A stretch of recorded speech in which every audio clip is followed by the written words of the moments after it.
आकाशवाणी समाचार जयपुर की ओर से प्रस्तुत है समाचार तरंग।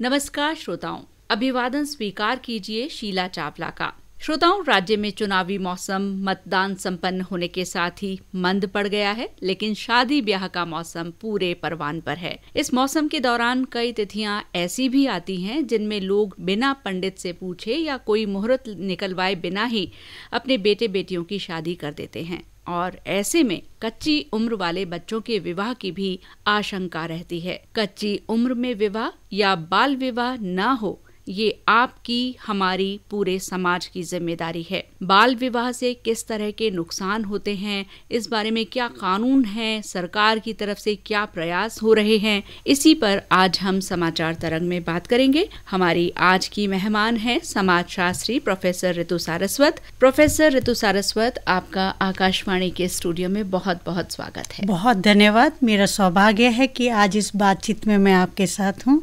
श्रोताओं, आज की इस बातचीत में न्यूज रूम से मेरे सहयोगी वरिष्ठ संवाददाता डॉक्टर जितेंद्र द्विवेदी भी शामिल हो रहे हैं। हम उनका भी स्वागत करते हैं। धन्यवाद शीला जी।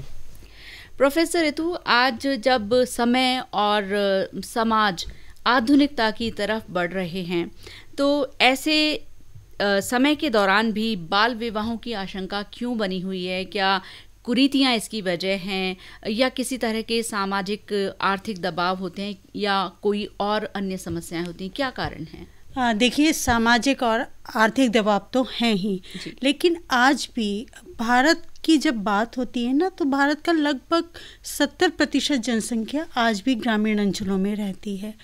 और यकीन जानिए, बात सिर्फ ग्रामीण अंचलों की नहीं है। मुझे अध्यापन करते हुए लगभग 25-26 साल हो गए। नहीं तो शायद 8-10 हज़ार बच्चों के संपर्क में हम आ चुके हैं जो कि ग्रामीण अंचलों से हैं। और बहुत दुखद स्थिति यह है कि जब उनसे बात करते हैं तो वो बेखौफ बोलते हैं कि हाँ, हमारे यहाँ विवाह 4, 5, 6, 7, 8 साल से शुरू हो जाते हैं। कारण पूछा जाता है तो सबसे पहले बिल्कुल स्पष्ट करना चाहूँगी कि ये बहुत गुप्त रूप से होते हैं, क्योंकि अपने टीचर से, अपने अध्यापक से बच्चे एक आत्मीय संबंध रखते हैं, तो वो बिना डरे बोल देते हैं, और उस विश्वास को हम भी कभी नहीं तोड़ सकते। लेकिन सरकारों की लाख कोशिशों के बावजूद भी वो परिधि कि जहाँ लांग के रोका जा सके कि ये गलत हो रहा है, वो नहीं हो पा रहा है। उसके पीछे कारण है सामाजिक दबाव। और उस सामाजिक दबाव से भी कहीं बहुत अधिक प्रश्न आता है आर्थिक दबाव का। संसार सारा अर्थ के आधार पर ही चल रहा है। तो जहाँ तक भारतीय समाज की बात है, वहाँ पर आर्थिक, क्योंकि गरीबी है जिसको नकारा नहीं जा सकता। यद्यपि विगत 2 या 3 दशकों में स्थितियों में काफ़ी सुधार आया, लेकिन हम ये नहीं मानते कि जिस तीव्र गति से आर्थिक सुधार होता है, समाजगत जो रूढ़ियां हैं उतनी तीव्र गति से परिवर्तित नहीं होती। और इन सबसे ऊपर जो एक बहुत बड़ा कारण जो मैं समझती हूँ समाजशास्त्र के विद्यार्थी होने के कारण, वो ये कि बेटियों की सुरक्षा का प्रश्न।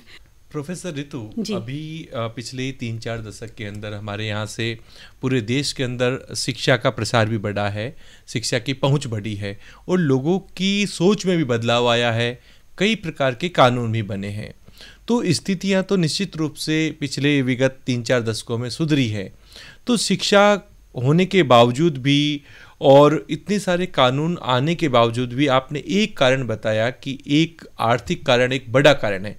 क्या कुछ और भी कारण जिम्मेदार हैं इसके पीछे? देखिए, मैंने आर्थिक कारण के साथ आपको कहा सामाजिक दबाव।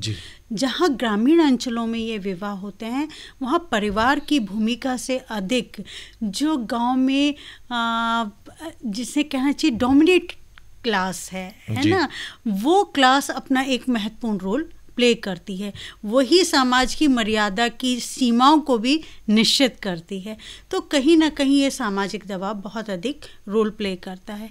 आपने बात बिल्कुल सही कही कि बात शिक्षा की है। शिक्षा का ही तो नतीजा है कि बच्चियां मुखर होकर कहीं ना कहीं विरोध कर रही हैं, स्वयं पुलिस और प्रशासन तक भी जा रही हैं, परंतु ये इस तरह की जो वाक्य हैं या इस तरह के जो एक वीरता वाला जो कार्य है जो बच्चियां स्वयं कर रही हैं, ये अपने आप में अनूठा है पर अपवाद स्वरूप है।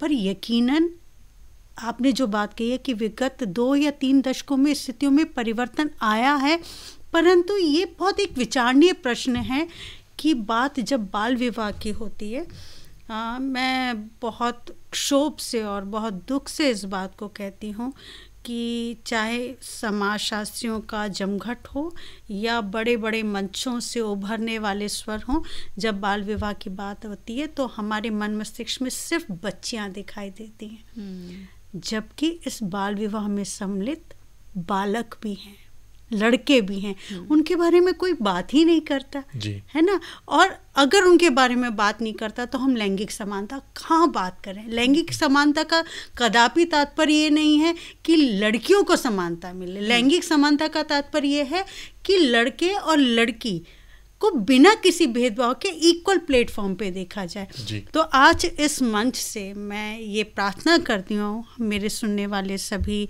साथियों को कि कृपया इस विषय पर भी ध्यान दें कि बाल विवाह लड़कों का भी हो रहा है। और अब जब हम बात करें, मुझे विश्वास है कि आपका अगला प्रश्न होगा कि बाल विवाह के क्या नुकसान होते हैं, है ना। तो लड़कियों को क्या नुकसान होते हैं ये जग को पता है, सब लड़कों के संबंध में भी क्या नुकसान है हम वो भी जानना चाहेंगे। बहुत इतना पीड़ादायक है कि आप कल्पना भी नहीं कर सकते।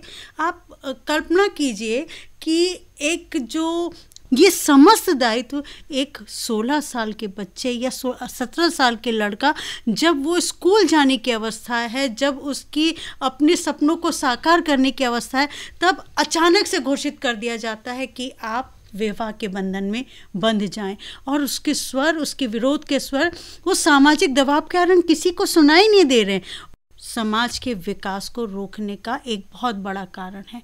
तो क्यों ना बहुत महत्वपूर्ण और गंभीरता से, संजीदगी से जब बाल विवाह की बात हो तो बालकों को भी उसमें सम्मिलित किया जाना चाहिए।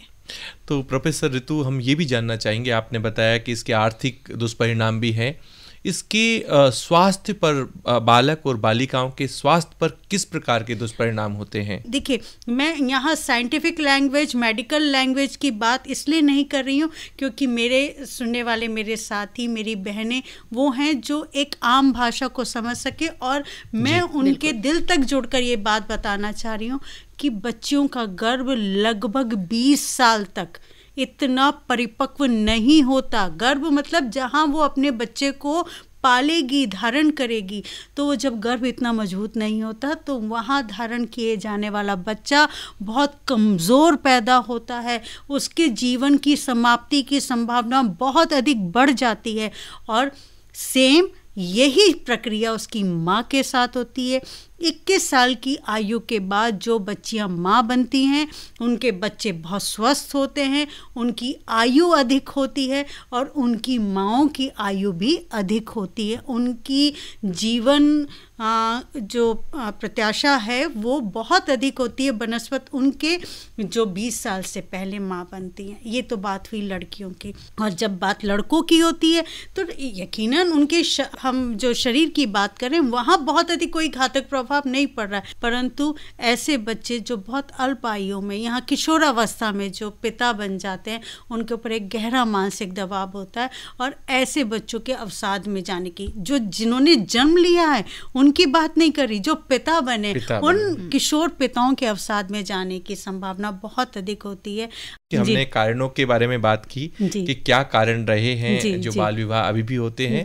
एक हमने जो मानसिक स्वास्थ्य और शारीरिक स्वास्थ्य पर पड़ने वाले दुष्प्रभाव की बात की। मुझे लगता है कि जो मातृ मृत्यु दर है और शिशु मृत्यु दर है, उसका भी एक बड़ा कारण बाल विवाह होते हैं। साथ ही साथ मानसिक स्वास्थ्य और शारीरिक स्वास्थ्य पर भी दुष्प्रभाव पड़ता है।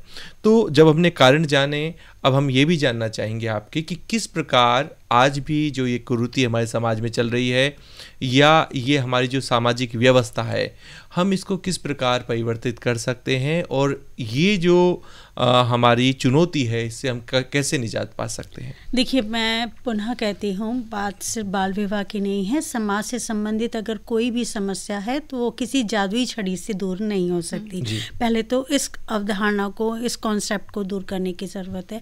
दूसरा ये कि समाज की कोई भी समस्या डंडे के जोर पे ख़त्म नहीं हो सकती। ये सिर्फ मन को स्पर्श करने वाली बात है, क्योंकि ये सारी समस्याओं की जड़ मन ही तो है। ये मन की हमारी बेटियां सुरक्षित रहें, ये मन की हमारे बच्चे जल्दी सेटल हो जाएं, तो उस मन को स्पर्श करने की हौले से ज़रूरत है। और ये बताने की ज़रूरत है कि जो आपका थॉट प्रोसेस है, जो आपके सोचने का तरीका है, उसमें ज़्यादा गड़बड़ नहीं है, थोड़ी सी गड़बड़ है, तो उस गड़बड़ को सुधारा जाए। और ये बहुत अच्छे से भूमिका वो लोग निभा सकते हैं जैसे आंगनबाड़ी के जो कार्यकर्ता हैं, उनको ट्रेन करने की ज़रूरत है। बनस्पत पुलिस डंडा लेके पहुंच जाए, रोको रोको, वो चीज़ें अगर सफल हो पाती ना, तो बाल विवाह के कानून को बने हुए बहुत साल हो गए, तो ये बहुत पहले ही रुक चुका होता। तो इस पर और जो बात मैंने कही कि इस तरह की डॉक्यूमेंट्री मूवीज़ दिखाने की ज़रूरत, ठीक अक्षय तृतीया है या उससे 10 दिन या 15 दिन पहले नहीं, ये रूटीन प्रोसेस में ये काम होने की ज़रूरत है। यकीन जानिए, ये बहुत सॉफ्ट, जो हमारा टारगेट भी सॉफ्ट है ना, और हमारे जो संसाधन हैं वो भी सॉफ्ट होने चाहिए, सहज होने चाहिए। और हमें अगर इस समस्या को हटाना है ना, तो हमें ये बताना होगा कि आप जो भलाई के रास्ते सोच रहे हैं वो बच्चों की भलाई के लिए नहीं, परेशानी का कारण एक चीज़ है।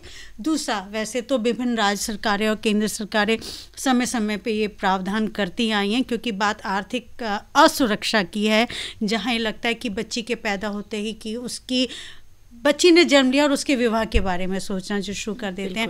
तो सरकार ने इस तरह की बहुत सारी योजनाएं बना रखी हैं कि बच्ची के जन्म के समय कुछ एक पर्टिकुलर अमाउंट की एफडी, क्योंकि एक अमाउंट को गिनाना ठीक नहीं होगा, क्योंकि विभिन्न सरकारों की अलग अलग प्रावधान होते हैं।